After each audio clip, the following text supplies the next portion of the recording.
today I wanted to come on and compare 4 of my favorite compact Bibles.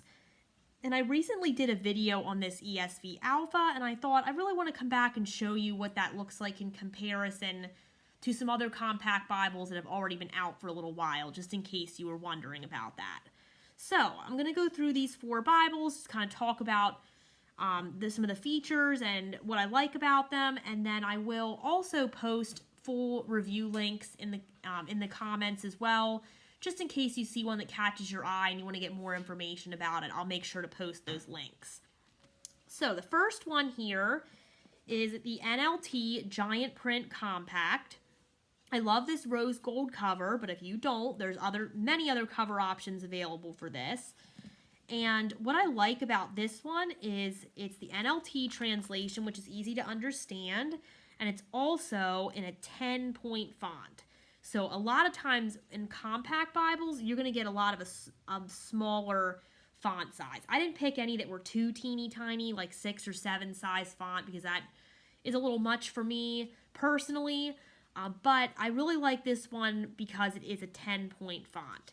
It also is filament enabled, so if you scan that page number with your device using the filament app, you can get study notes and devotional content and music and all kinds of different content there based on which page you scan in your Bible. So basically, my favorite thing about this one is the font size. It's so easy to read. The next one here is a Skyler personal size Quentel.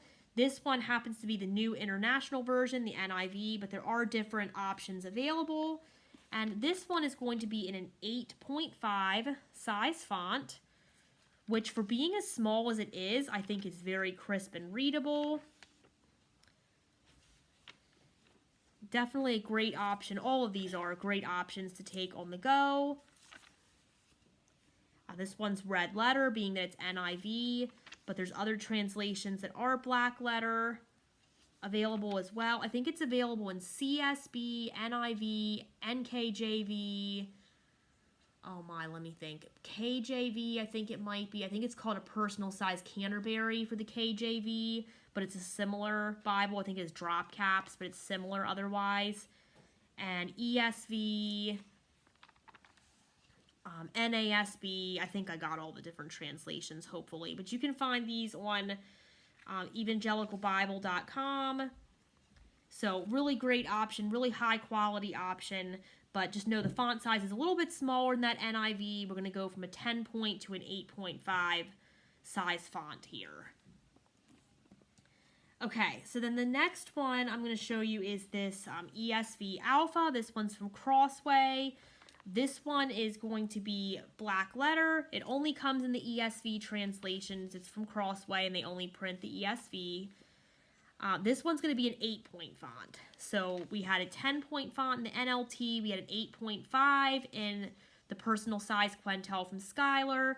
This one is going to be an 8-point font. I still think with the boldness of the font and the spacing that it is fairly easy to read for being that size font.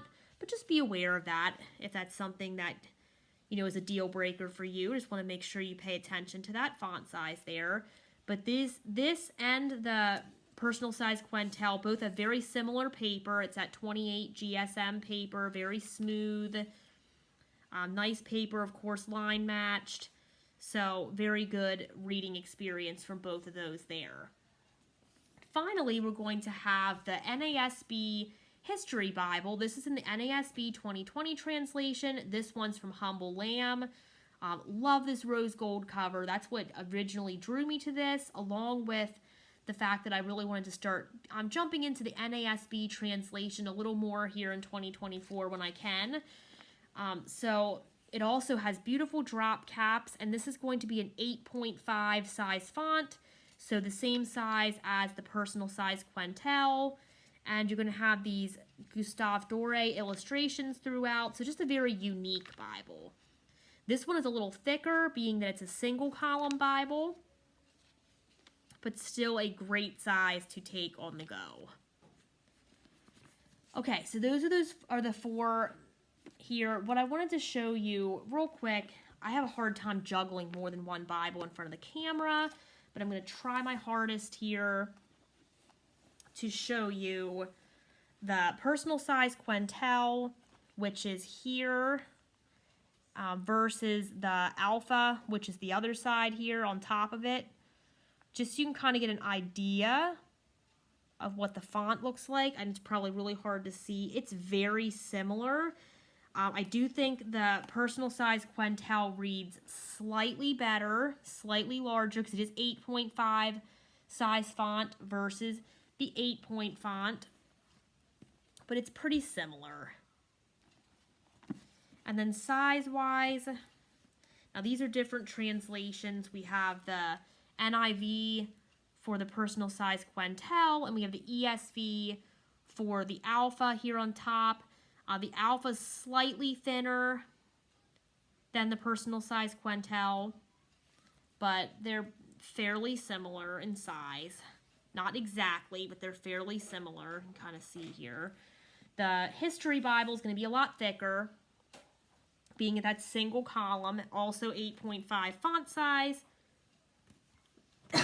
Excuse me. I just got over being sick, so I was hoping I didn't do too much of that in the video. And then the NLT is going to be about the same size, but the thickness is between the PSQ and the Alpha, and the, can't think now, the History Bible. So it's in the middle of this being the thickest, the History, and then it would be the NLT, followed by the PSQ, and then the Alpha. So I love taking these Bibles on the go. Which one I choose really depends on what translation I'm looking to use that day. If you have any questions about any of these, or if you want anything else compared in them, or if you have a compact Bible that you're using and want to tell me about, I would love to hear about that in the comments.